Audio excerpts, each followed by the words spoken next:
الخير عليكم البنات، كي دايرين؟ لاباس عليكم؟ هانين. اليوم ان شاء الله جيت غندير معكم واحد الوصفه زوينه ورائعه. هاد الوصفه ديال البرد، الكحبه، بالاخص في هاد الجريحه هذه اللي ولات هاد الايام. يعني اللي جات الكحبه ما كتبقاش تحيد، واخا ديروا الدواء، واخا سيروا، واخا ما عرفتش شنو ديروا، سبحان الله العظيم ما كتحيدش. هنا غندير معكم واحد الوصفه اللي هي رائعه. عندي هنا الشريحه عندي هاد الكحله، عندي واحد الكميه ديال هاد الكحله، وبغيت انا ندير كميه كثيره. درت معاها حتى هاد البيضه هذه، ها نتوما راني رقتها ليله كامله باش تحيد من هذاك التراب والغبار وداكشي اللي كيكون لاصق فيها. هنا عندي الثومه، عندي واحد هنا واحد شنو نقول، كموسه وحده ديال الثومه كبيره، ديك الحمراء. هنا هاد السر الخطير اللي كاين فيها، كاين فيه هاد لاباديان، ديك شنو نقولوا حنا، مع ماشي ديك نقول لكم مع تسميتها، سبحان الله العظيم بعض المرات كتمشي. ها هي النجيمه، دوك النجيمات اللي كتبان بحال هكا نجيمه. غير انايا مع كنكون طيب عزيز عليا كنطيب بها، ما نكذبش عليكم. كنديرها هكا صينه، كناخذ هذيك النجيمه اللي كتكون صينه كنطيب بها، وهادو بقاو عندي هكا فريتات. انني غادي نطحنهم. هنا عندي القرنفل، وهنا عندي السانوج الحبه السوداء. هادو غادي نطحنهم، ما غاديش نطيبهم معاه، غادي نطحنهم ان شاء الله. وعاد ملي طيب ليا هذيك الساعه راه غنوريكم كيفاش غادي ندير لها. الثومه قلناها. هنا عندي العسل الحر، والا كان عندكم العسل ديال الليمون ماذا بها احسن، والزيت العود صافي. وهنا عندي واحد الكميه ديال الشريحه، راه عندي مازال كاينه، ها هي راه مازال عندي. ها نتوما غنحاول نحيد من هذوك العويدات، هاد العويدات باش في الطحين يجيونا ساهلين. حتى انا غادي نطيبها وفي نفس الوقت غادي نطحنها باش تجيني معلكه. ملي تهزيها بالمعلقه هكا تجي زوينه.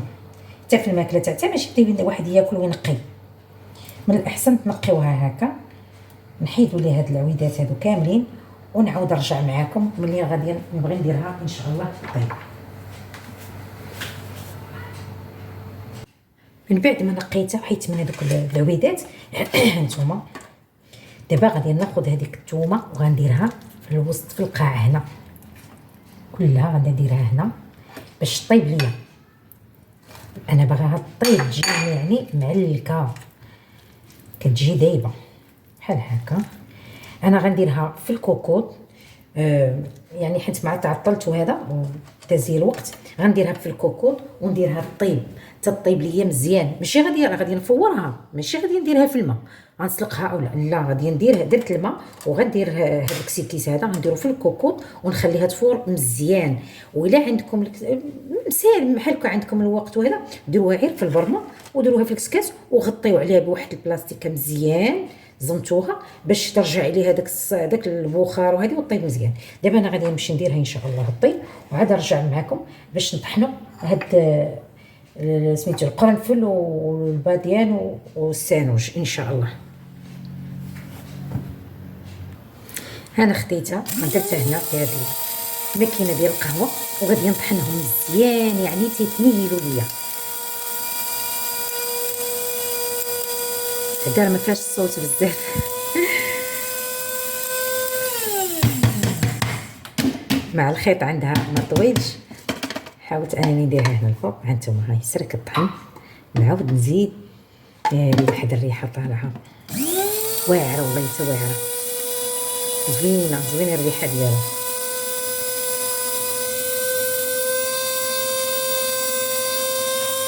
انا بغيتو يكون منيل مزيان باش حتى في الماكله الواحد ملي يبدا ياكل فيه ما يحسش به، بالاخص مع الوليدات الصغار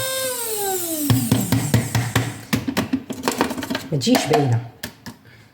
شوف صافي نيل مزيان. نزيد واحد شي شويه ماشي مشكل.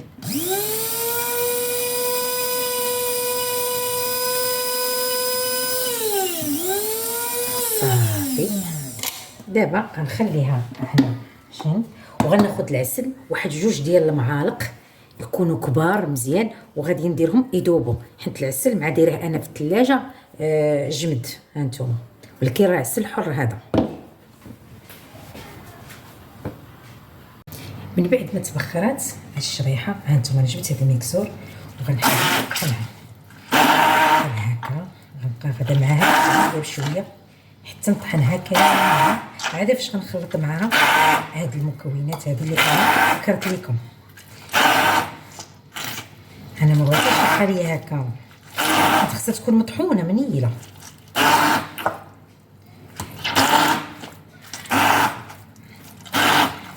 ملي كتبخر دغيا كطيب البنات.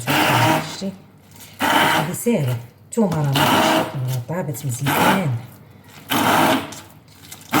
الشريحه مع كتمرقده كتبان لكم هكا.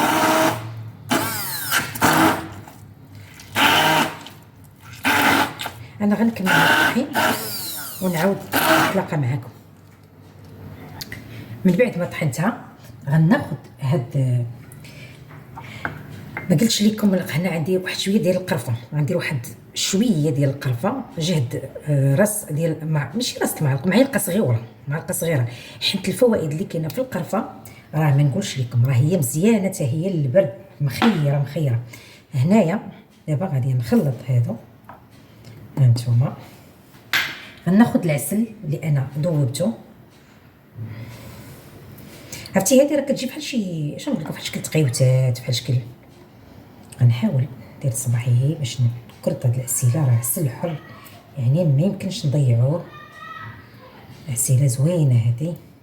قلت لكم وإلا لقيتو العسل ديال الليمون ماذا بها صراحه، ماذا بها ديروا العسل ديال الليمون.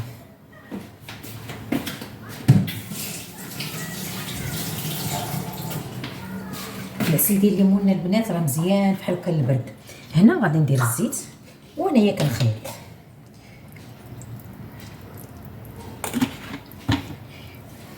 هانتوما بحال شكل تقيوتات وصافي. كتحاولوا تدخلوا هاد المسائل كامله كتدخلوها في مع هاد الشريحه. وراه واش غنقول لكم، هانتوما غادي تجربوها ان شاء الله وغتقولوا، تخليو لي في الكومونتيرات اللي جربتها تدخل عندي وتقول لي الله يرحم الوالدين. هانتي اختي ما تخرجي ما غتعذبي من دارك، نوضي حيدي العكز عليك وداوي راسك وداوي وليداتك. هانتي راه الدواء رائع والله القسم لا رائع في هاد البرد هادي وهاد الشريحه هادي. هاد النزله ديال البرد قاصحه الله يرحمنا. ايوا صافي انا غادي نخلط هادشي مزيان، غنحاول نخلطو مزيان تيدخل هذاك العسل وسميتو والزيت وهذيك العباديان وزود القرفه وسميتو قولوا لي داك المسمار القرنفل. تخلطوا مزيان ونعاود نتلاقى معكم. هانتوما البنات شو تبارك الله الكميه اللي خرجت ليا، هانتوما تبارك الله ما شاء الله. بالنسبه للطريقه كتاخذوا معلقه في الصباح قبل الفطور، كتاخذوا واحد المعلقه ماشي تقولوا لي معلقه صغيره، معلقه نيتي هي تاخذوها وكتبقاو واحد نص ساعه عاد تفطروا. وفي الليل ملي كتبغيو تنعسوا ثاني كتاخذوا واحد المعلقه حتى صافي غادي تمشيو تنعسوا في الفراش ديالكم، تاخذوا ثاني منها معلقه وتنعسوا وان شاء الله راه ما غيبقاش فيكم البرد ولا الكحبه، غادي تحيد نهائيا. راه رائعه وهذا الشيء والله القسم الا راه اش نقول لكم، راه دابا نيت خديت واحد المعلقه، خديت غير واحد شويه نذوق، ما نقولش لكم والله الا صدري عرفتي سخن، كنحس بالسخونيه اللي في صدري لحقاش انا دايره كل شيء تبارك الله. هادشي كله كيعطي كلش، هادشي اللي المواد اللي دايره كلها كتكون سخونه. القرفه راه سخونه، القرنفل حتى هو نفس المشكل، الثومه سانوج، يعني كل شيء، الشريحه اي حاجه. انا هذه القرفه كل شيء كيكون زوين وسخون، وهذا هو ديال هذا البرد. ونتمنى هذا الفيديو يعجبكم، ولا عجبكم ما تنسونيش من اللايك والاشتراك، واللي مازال ما دخلش عند فاطمه غزيل كيف العاده مرحبا به والف مرحبا، واللي جرب الوصفه يقولها لي في الكومونتير. ويا رحمه الوالدين. يلا خليت لكم الراحه والى فيديو قادم ان شاء الله.